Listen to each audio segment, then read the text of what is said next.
Yo, Fert gang, man. How's everyone doing? Welcome to another episode of Draw and Talk. And have you guys heard of gear acquisition syndrome? I have it. I think you probably have it. I know a lot of freaking creators have it. What it is this like desire to like constantly need like every tool and grab all the best tools and whatnot. And I'm just gonna tell you guys, you don't need all those tools. You don't need all the crazy tools with all the bells and whistles. You just need a pen and a pencil and some paper. So let's talk about what I use to draw. And, maybe it'll make you be like, oh, okay, I guess I don't really need that. So I'm going to be coloring that battle dwarf that I drew a couple months ago on the channel. All right, so I've got here, this is a Bose headphone case, and this is where I keep all my my essential pens that I use on the daily. So, and here's the thing, everything that I use in here, gotta get my ink. I was able to create this. Alright, 11 by 17, all 4 jokers, alright? So, you don't need all the crazy bells and whistles, alright? So, I'm gonna start off with the most simplest one, okay? Pencil and eraser. Not even a fancy pencil and eraser. I got the, I don't remember where I got the eraser, but this pencils, you can get pencils freaking anywhere. All right, and it's appropriate actually with the Joker since he smashes that guy in the face. All right, but seriously, everyone has a pencil and everyone has an eraser and everyone has paper, so there's no excuse for you to not be able to draw every day because you're like, oh, I don't have like the tools to draw. No, you do have the tools. All right, next thing I have is a just ballpoint pen. Tyler, you use a ballpoint pen? Yeah, I love freaking using ballpoint pens. I really enjoy it. I find them really smooth. I like cross-hatching with them. I just like the feel of them, and they're cheap.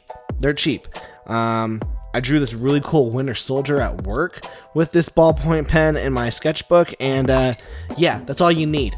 All right, so if I only had these 3 tools, I only had these 3 tools, I could make a comic book. If I only had these 3 tools, all right? I'm going to add in a Sharpie as well, because I really enjoy using Sharpies, all right?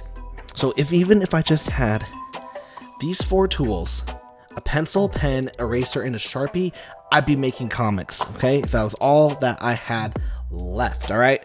But I have other things that I do use that I really enjoy. So let's start off. Okay, let's get this. I have this Faber-Castell Pit Artist Pen Big Brush Black 199. So this is a huge brush. It's massive. It's really good to like, hit on large dark areas. For example, that's what I used for all these dark areas. Was this Faber-Castell. It's just, it's very nice. And the nice thing is my boy Justin showed me that if you use your teeth right here, I've got like teeth marks on it. If you use your teeth marks, you can grab it out. You can then pour in some black ink in there, and it's refillable. So that's super awesome because I think this is like a $6 marker. But I really enjoy it. And now that I know that's refillable, I mean, it makes it an essential, okay? Next up is my Pilot Varsity calligraphy pen. You don't have to dip it, but once you run out, unfortunately, you do have to buy a new one. And I just like this for some of the line work that I do. I really enjoy using this. This hasn't really been my go-to pen lately, but I like to have it, and it's good, if I need to do some cross-hatching or some detail. Really, really enjoy this pen, though. And then, right here, boom, Pentel brush pen.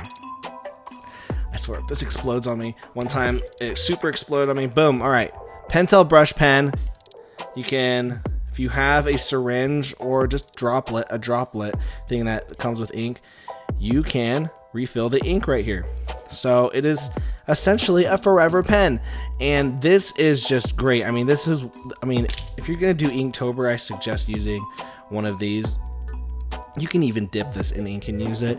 But man, it's just I can't explain how much I love this Pentel brush pen. It can do so many cool things. I mean, it can give you like beautiful straight lines. It can give you some awesome texture work. It can give you this dry brush effect if you're running out of the ink on it. It's just so beautiful. I totally recommend everyone getting a Pentel brush pen at some point. Okay, now here's the ink that I use. It's called Dr. P.H. Martin's Black Waterproof India Ink Matte. Okay, and I get it at Hobby Lobby for 11 bucks. I go through these a ton. This is the black ink that I use on everything when I do traditional artwork. You can use it for, pens, brushes. It's just awesome. And then when I'm doing if I'm doing like, blotches, what I'll do is I'll just like, they got the dipper, and then I just like dip a bunch of drops all over the paper, and then I get tissue paper and I just start smudging. So this is dope. I highly recommend it. And then finally, and this is a new thing that I've started doing because I was having trouble getting really small lines, microns. So many freaking microns. So typically I use the 005, 02, 01, and 05. These are the typical ones that I use because they're like the smallest nib. And that's just what I really need. And if I really need a thick nib, I'll use a number 1. But it's these 5 that I honestly use to do a lot of my line work. They've kind of replaced my calligraphy pen, but I still love this thing. I still love it. When people see me using it, they're like, oh my gosh, what is that? And I'm like, it's just a $6 pen. That's really what it is. So my point is that when you're doing traditional artwork, you don't need like the craziest stuff you don't need the craziest brushes. I mean, this is my brush. This is a brush that I've used. I got it at the dollar store. Yep. What I'll do is I'll watercolor it, and I'll get the gray tone. This brush right here did the watercolor grays right here on this piece. So I use crappy Crayola pencils to do some outlining work. You don't need to spend hundreds of millions of dollars on tools. You really don't. Like I said, pencil and pen is all I really need. Pencil and a pen, and then I am golden. And then I'm golden. And then for my tablet, I know a lot of people want to get into digital art. My tablet is a UG, and you can get it from anywhere from $300 to $400 on Amazon, which is actually really cheap because Wacom tablets are like thousands of dollars. They're thousands of dollars, and I use this crappy UG tablet. It's not crappy. It's actually done so many amazing things for me. And it was funny because on the Amazon reviews, like 50% of the people said that it wouldn't work, and I was like, I'm gonna risk it, and it's worked beautifully for me. Is it a perfect product? Absolutely not, but it gets the job done. I know XP Pen just came out with a 22-inch drawing screen, and I was watching a review, and they said that it was almost better, or no, they said it was better than the Wacom's version, and the Wacom's version was like $1,800 to $3,000, and the XP Pen one was only $700. $700. Okay, so you don't need to have the name brands. You don't need to have all the cool things. You just need to have things that work. All right.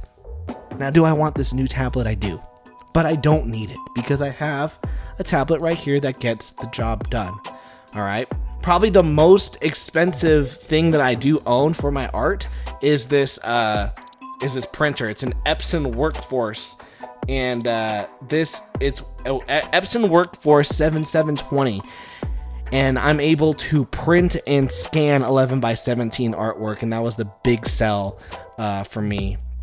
on getting that printer, and it's been freaking awesome. And even then, that was only like $200 or $300. Okay, so you don't need all the crazy bells and whistles. You just need a pencil, you just need a pen, you just need paper, and go and make comics. Go and make art. And if you're a writer, you just need pencil, paper, and a pen. That's it. That's all you need. Alright guys, thanks so much for watching. Remember to smash that like button, smash that subscribe button. Here's my battle dwarf, and we'll see you guys in the next video.